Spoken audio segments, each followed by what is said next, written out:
کہ مرنے سے پہلے ہے مسلمان، کر لے اس پہ غور۔ کتابوں کا خدا اور ہے، بابوں کا خدا اور۔ کہنے کو تو تھی سب کا اسلام ہے، لیکن کتابوں کا جہاں اور ہے، بابوں کا جہاں اور۔ جہلم اکیڈمی کی طرف سے تمام بھائیوں کو سلام۔ میں اپنی بات کا آغاز قرآن کی اس آیت سے کرتا ہوں، وَمَكَرُوا وَمَكَرَ اللَّهُ وَاللَّهُ خَيْرُ الْمَاكِرِينَ، جس کا ترجمہ کچھ یوں ہے کہ پھر کافروں نے خفیہ سازش کی اور اللہ تعالیٰ نے بھی خفیہ تدبیر فرمائی، اور اللہ تعالیٰ ہی سب سے بہتر خفیہ تدبیر فرمانے والا ہے۔ جزاک اللہ۔ سورت نمبر 3 آیت نمبر 54۔ جیسا کہ آپ جانتے ہیں کہ استاد محترم پر پرتشدد ملاؤں نے پریشر ڈال کر گستاخی کی FIR کٹوائی، اور نظریاتی کونسل کے فیصلے کے بعد ہر چیز کھل کر عام عوام کے سامنے آ چکی ہے۔ اسی سلسلے میں رات کو جیو نیوز کے پرائم ٹائم پروگرام آج شاہ زیب خانزادہ کے ساتھ میں شاہ زیب بھائی نے انجینئر صاحب پر پورا پروگرام کیا اور 8 بڑے بڑے علماء سے انجینئر صاحب کے بارے میں رائے طلب کی۔ الحمدللہ سب بھائیوں کے ساتھ علمی اختلاف ہونے کے باوجود سب بھائیوں نے اعلیٰ ظرفی کا مظاہرہ کرتے ہوئے بتایا کہ نقل کفر کوڈ کرنے پر 295C بنتی ہی نہیں، بلکہ متشدد مولوی اپنی دشمنی نکالنے کے لیے 295 جیسے مقدس قانون کا سہارا لے رہے ہیں۔ یہ لوگ مخالفین جتنا مرضی پروپیگنڈا کر لیں، یہ سارے کے سارے انشاءاللہ تعالی انجینئر محمد علی مرزا کا کچھ نہیں بگاڑ سکتے۔ یہ لوگ انجینئر صاحب کو گستاخ ثابت کرنے چلے تھے، اور آج الحمدللہ الیکٹرونکس میڈیا پر بھی انجینئر صاحب عاشق رسول، بلکہ سرٹیفائیڈ عاشق رسول ثابت ہو چکے ہیں، اور ہر طرف انجینئر محمد علی مرزا کے چرچے ہو رہے ہیں کہ محمد علی مرزا جیسا عاشق رسول تو ہے ہی کوئی نہیں، اور جس کا نعرہ بھی یہی تھا کہ نبی کے جیسا ہے ہی کوئی نہیں، آپ اس کو گستاخ رسول ثابت کر رہے ہو۔ تو ان لوگوں کا پول کھل کر سامنے آ چکا ہے، ان پرتشدد مولویوں کی حقیقت عوام کے سامنے آ چکی ہے۔ جس طرح شاہ زیب بھائی نے پروگرام میں علماء سے سوالات کیے، تمام بڑے بڑے علماء نے بھی اس قانون کے متعلق اپنے تحفظات رکھے اور بتایا کہ 58 اسلامی ممالک میں واحد پاکستان ہی ایسا ملک ہے جہاں آپ کو کلمہ گو مسلمانوں پر بھی 295C جیسے قانون کا اطلاق ہوتا نظر آئے گا، اور اگر کسی کلمہ گو مسلمان سے کوئی ایسے الفاظ نکل آئے تو اس سے وضاحت بھی نہیں لی جاتی، جبکہ اس قانون کو بنانے کا مقصد کلمہ گو مسلمان تو نہیں تھے۔ خیر، اب جبکہ اسی طرح کی بحث سوشل میڈیا، الیکٹرونک میڈیا پر، حتیٰ کہ عدالتوں میں بھی چل پڑی ہے، تو انشاءاللہ تعالی ہمیں امید ہے اللہ تعالی بڑے کردار کے لوگوں سے ہی بڑے کام کرواتا ہے، جس کے لیے قربانیاں بھی دینی پڑتی ہیں، اور جو ہمارے استاد محترم بے گناہ قید کاٹ کر وہ قربانی بھی دے رہے ہیں۔ اب میں اپنے حکمرانوں سے بھی التجا کرتا ہوں، خاص طور پر فیلڈ مارشل سید آصم منیر صاحب، جو کہ الحمدللہ حافظ قرآن بھی ہیں اور اسلام کی اصل کو سمجھتے ہیں۔ آپ خود بھی اس کیس کو دیکھیں اور اسلامی روح کے مطابق جو حق بات ہے وہ واضح کریں، تاکہ آئندہ نسل ان مذہبی زومبیز کی وجہ سے دین سے دور نہ ہو، بلکہ انجینئر محمد علی مرزا جیسے پڑھے لکھے لوگ اس ملک کے وارث بنیں۔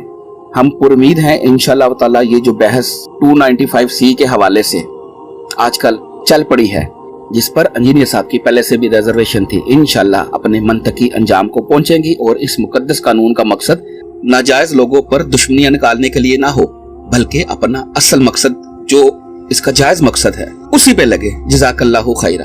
آئیے اب ویڈیو پر چلتے ہیں۔ ہم نہیں کہتے 295C کو آپ ختم کر دیں، وہ اپنی جگہ رہے، 298A اپنی جگہ رہے، لیکن اس میں توبہ کی شک ایڈ کریں، تاکہ یہ جو چور دروازہ ہے کہ لوگ توہین مذہب کی آڑ لے کر اپنی ذاتی دشمنیاں نبھاتے ہیں، وہ ختم ہو جائے۔ سوشل میڈیا پر اپنے مذہبی لیکچرز کی وجہ سے معروف ہونے والے اسلامی اسکالر انجینئر محمد علی مرزا ان دنوں گرفتار ہیں، جس کی وجہ انہی کا ایک ویڈیو کلپ بنا ہے جس میں وہ مسیحی خاتون کے ساتھ مسلمان مرد کے نکاح کی اجازت کے تناظر میں بات کر رہے ہیں۔ جہلم کے تھانہ سٹی میں 24 اگست کو ایک شہری نے درخواست دی کہ محمد علی مرزا نے اس بارے میں بات کرتے ہوئے توہین آمیز عبارت کہی اور گستاخانہ الفاظ کہہ کر تمام مسلمانوں کے جذبات کو مجروح کیا ہے۔ اس درخواست پر پیکا ایکٹ کے ساتھ ساتھ تعزیرات پاکستان کی دفعہ 295C کے تحت بھی مقدمہ درج کر کے محمد علی مرزا کو گرفتار کر لیا گیا، جس کے بعد یہ بحث شروع ہو گئی کہ کیا کسی اور کے کہے گئے گستاخانہ الفاظ کو دہرانا بھی گستاخی ہے یا نہیں۔ محمد علی مرزا پر الزام یہی ہے کہ انہوں نے مسیحیوں سے ایک گستاخانہ نظریہ منسوب کیا